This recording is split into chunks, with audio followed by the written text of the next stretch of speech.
अध्यक्ष वो भागीदारी परिवर्तन मोर्चा के कन्वीनर मोहतरम जनाब बाबू सिंह कुशवाहा साहब, जनाब शौकत अली साहब अध्यक्ष मजलिस इत्तेहादुल मुस्लिमीन उत्तर प्रदेश और जनाब मुबश्शिर अहमद साहब जो इस विधानसभा के मजलिस इत्तेहादुल मुस्लिमीन के प्रत्याशी हैं, मौजूद हाज़रीन इकराम, बुजुर्गान मिल्लत, मेरे गयूर नौजवान साथियों, इज्जतदार माँ और बहनों, आप तमाम का बेहद शुक्रिया कि आपने अपना कीमती वक्त निकालकर आज की इस मीटिंग में शिरकत की। हम आपसे ये गुजारिश, दरख्वास्त और विनती करने आए हैं कि 27 तारीख के दिन आप सुबह के वक्त में ही अपने घर से निकलकर अपने वोट और मतदान का इस्तेमाल करें और पतंग के निशान पर बटन दबाकर आप हिस्सेदारी की लड़ाई में अपना हिस्सा अदा करिए और सियासी शऊर और अपने नेता को बनाने के लिए यहाँ से, इस विधानसभा से आप मजलिस को कामयाब करिए। ये मेरे लिए बड़ी खुशकिस्मती है कि मैं एक ऐसी सरजमीन पर आया हूँ जो हजरत दाता शाह रहमतुल्लाह अलैह की सरजमीन है। ऐसी सरजमीन पर मुझे आने का मौका मिला कि जहाँ पर अंग्रेजी में कुरान का ट्रांसलेशन हजरत अब्दुल माजिद दरियाबादी रहमतुल्लाह अलैह ने किया था। यकीनन ये एक मुबारक सरजमीन है और मैं अपने आप को खुश नसीब समझता हूँ कि मुझे यहाँ पर आकर अपनी बात करने का मौका मिला। मेरे अजीज दोस्तों और बुजुर्गों, इस विधानसभा में बहुत से मसाइल हैं। डिग्री कॉलेज नहीं है और जो सफदरगंज की रोड है बुरे हाल में है और सरकारी अस्पताल की जगह बहुत है लेकिन वीरान है। सब्जी मंडी, बस स्टॉप की जरूरत है और आप जानते हैं कि यहाँ पर माशाल्लाह से जो पासपोर्ट की इंक्वायरी के लिए एप्लीकेशन जाता है तो बगैर 2000-3000 के कबूल नहीं होता। तो ऐसे बहुत से मसाइल हैं। तो इसलिए ये जो लड़ाई हम लड़ रहे हैं कुशवाहा साहब के साथ, ये हिस्सेदारी की लड़ाई है, ये आपकी लड़ाई है और यहां से इंशाअल्लाह मुबश्शिर अहमद कामयाब होंगे तो गरीब और मजलूम, पिछड़ा, अति पिछड़ा को इंसाफ मिलेगा। अगर आप ये समझ रहे हैं कि समाजवादी है और समाजवादी जो है बीजेपी को रोक पाएगी, तो मैं आपसे अपील कर रहा हूं कि आपने यही फैसला 2014 में किया था और आपका फैसला सही साबित नहीं हुआ। बीजेपी जीत गई। 2017 में आपने फैसला लिया कि राहुल और अखिलेश यादव को वोट देंगे, मगर आपका वो फैसला सही नहीं था। 2019 में आपने अखिलेश और बहन मायावती को वोट देने का फैसला लिया, वो फैसला भी आपका गलत साबित हुआ, बीजेपी जीत गई। हम आपसे सिर्फ यही अपील करने आए हैं कि आज आपके दरमियान में एक विकल्प है, एक मुतबादिल है। असदुद्दीन ओवैसी अकेले नहीं खड़ा है, बाबू सिंह कुशवाहा अकेले नहीं खड़े हैं। समाज के, कश्यप समाज के, दलित समाज के 3-4 पार्टीज मिलकर हमने भागीदारी परिवर्तन मोर्चा बनाया है। हम आपसे अपील कर रहे हैं कि अगर आप ये चाहते हैं कि इस विधानसभा से एक ऐसा आदमी कामयाब हो जो आपका विधायक नहीं बल्कि आपका खादिम बनकर रहे, तो मेरी आपसे गुजारिश है कि आप मुबश्शिर साहब को कामयाब करिए। ये बरसों से जनता के दरमियान में रहकर खिदमत करते आए हैं। और दूसरी बात, आप जानते हैं कि फिरका परस्ती अपने उरूज पर है और मैं जानता हूं उन बुजुर्गों को, मगर उन बुजुर्गों से भी अपील कर रहा हूं कि आप इन नौजवानों के जज्बात को समझिए। इन नौजवानों ने 2014 से मॉब लिंचिंग देखी, इखलाक और पीलू खान की मौत को देखा। इन नौजवानों ने ट्रिपल तलाक के कानून को बनते हुए देखा जो गैर कानूनी और गैर अनकॉन्स्टिट्यूशनल था। इन नौजवानों ने CAA के खिलाफ कानून बनता हुआ देखा। इन नौजवानों ने ट्रिपल तलाक का गलत कानून देखा। मगर हम आपसे अपील कर रहे हैं कि नौजवानों के जज्बात को समझो। और जो लोग ये कहते हैं कि मजलिस इत्तेहादुल मुस्लिमीन जज्बाती नौजवानों की जमात है, तो मैं उनसे कह रहा हूं कि अगर कोई नाइंसाफी को देखेगा और उसका दिल नहीं तड़पेगा या अगर वो जज्बात में नहीं आएगा, तो क्या वो जिंदगी का सबूत है? अगर वो अपने आंखों से किसी पर जुल्म होता देखेगा और उसकी आंख में आंसू नहीं आएंगे, तो आंख में आंसू आना वो जज्बात की निशानी है, वो जिंदगी की निशानी। अगर कान से किसी की तकलीफ सुनते हैं और आपका दिल और जिस्म हरकत नहीं करता तो जिंदगी की मिसाल नहीं है, उसको मुर्दा कहते हैं।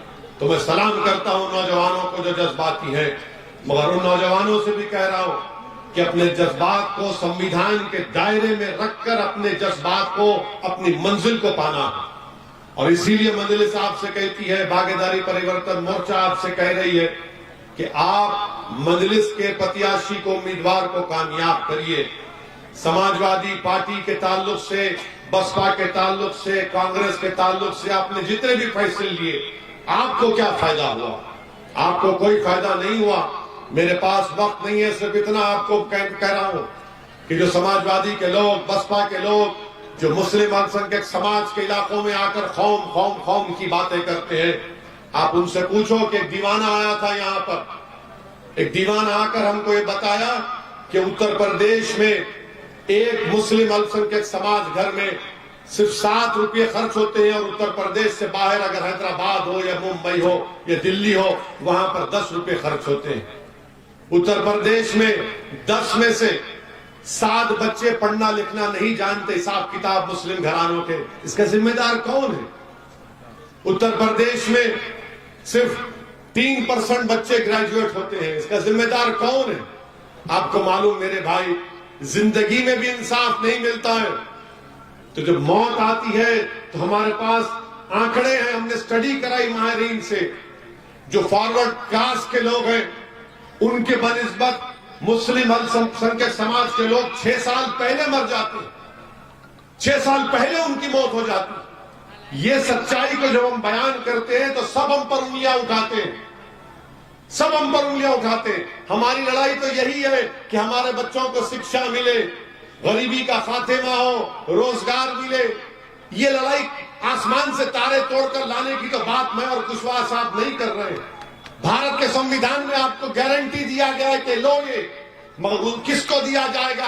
रोने वालों को नहीं मिलेगा, भीख मांगने वालों को नहीं मिलेगा, लड़ने वालों को मिलेगा।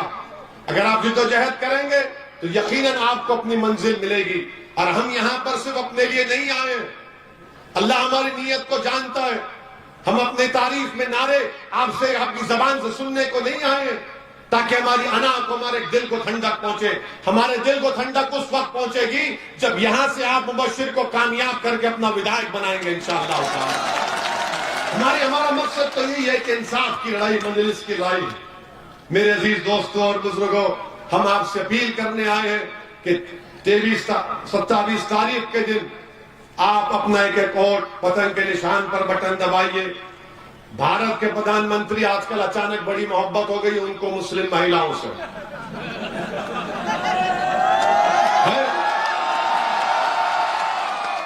भारत के प्रधानमंत्री आज भी कई भाषण में बोले कि कहां है वो लोग जब उनकी बच्चियां घरों को आ जाती थी।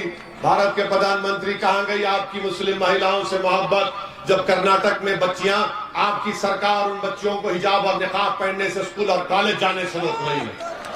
कहां गई आपकी मोहब्बत कि हमारी बेटियों को सरेआम उनके कपड़े उतारे गए, बुर्का उतारा गया रोड पर।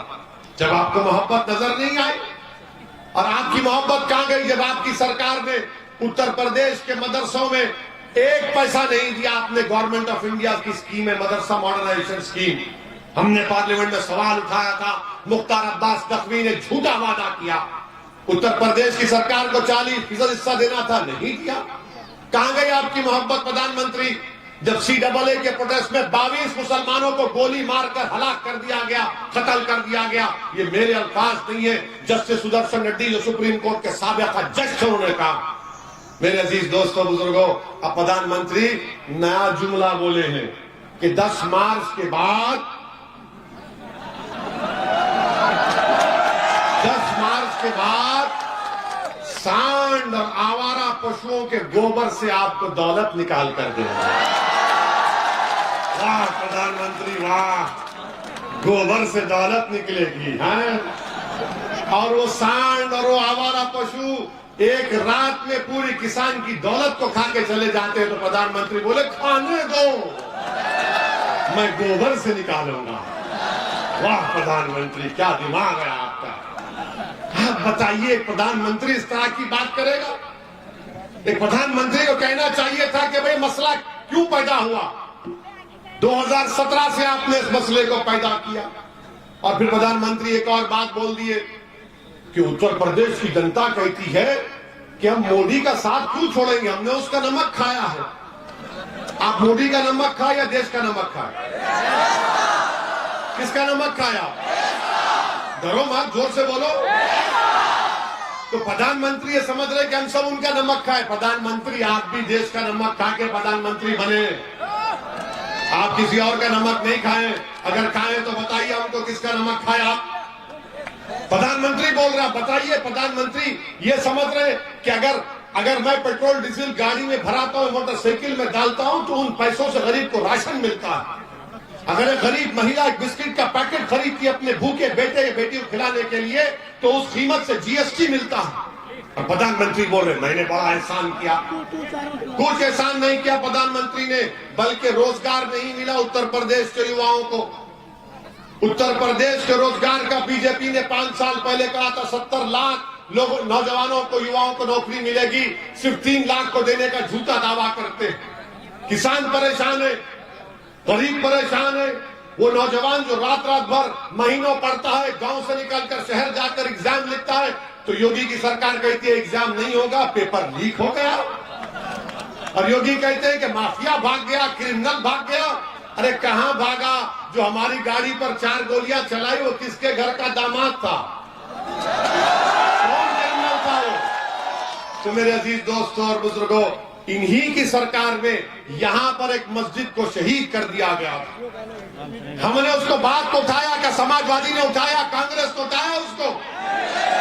हम पर मुकदमा बुक हो गया। हम तैयार हैं जेल को जाने के लिए, हम तो बात के लिए भी तैयार हैं, मगर सच्ची बात करना, गरीबों को उनका हक दिलाना, ये हमारी लड़ाई थी, है और रहेगी इंशाअल्लाह। हम आखिरी बात आपको बताकर रुखसत हो रहे हैं। आज से 65 साल पहले हमारे बुजुर्गों ने सरजमीन दक्कन हैदराबाद में मजलिस इत्तेहादुल मुस्लिमीन को शुरू किया था।